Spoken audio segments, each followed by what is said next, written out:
आज रोजी फौजदार ताडी पोलीस स्टेशन हद्दीतील बस एसटी स्टँड या ठिकाणी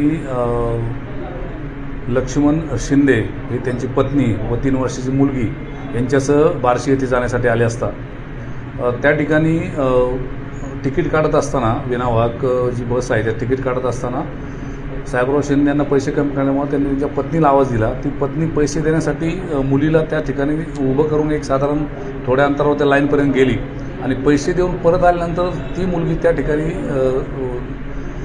दिसून आली नाही. म्हणून त्यांनी त्या ठिकाणी शोध घेतला परंतु मुलगी मिळून न आल्यानं त्या ठिकाणी जे एस टी स्टँडला आमचे जे पोलीस कॉन्स्टेबल घाडगे आहेत त्यांना ती माहिती दिली आणि त्या ठिकाणी एस स्टँडचे फुटेज पाहिले असता त्या फुटेजमध्ये एक महिला सदर मुलीला घेऊन जात असल्याचे व एक लाल रंगाच्या ओढणीने तिला झाकून घेऊन जात असल्याचे आमच्या निदर्शनास आले.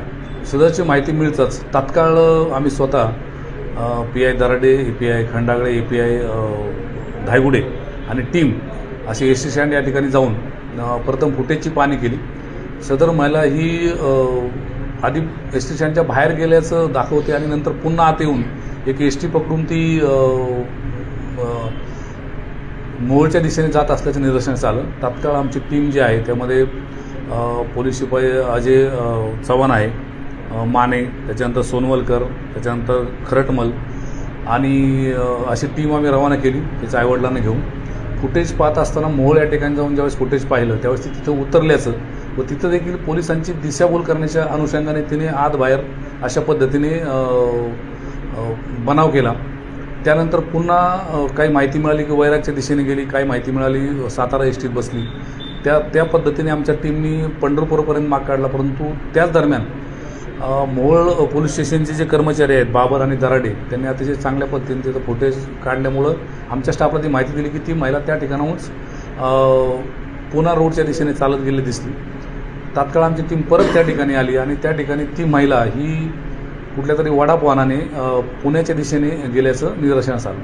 आमची टीम तशीच फुटेज चेक करत मोडणीमपर्यंत आल्यानंतर मोडणीम या ठिकाणी चौकशी करत असताना आमच्या टीमच्या असं निदर्शनास आलं की त्या मुलीला एका मंगल कार्यालयाच्या पार्किंगच्या आयसोलेटेड ठिकाणी त्या मुलीला तिने सोडलेलं आहे.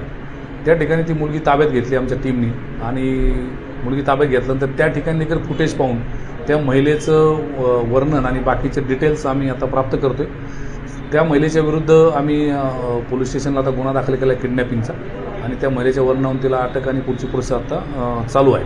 सदरची मुलगी ही सुखरूप आम्हाला मिळालेली आहे.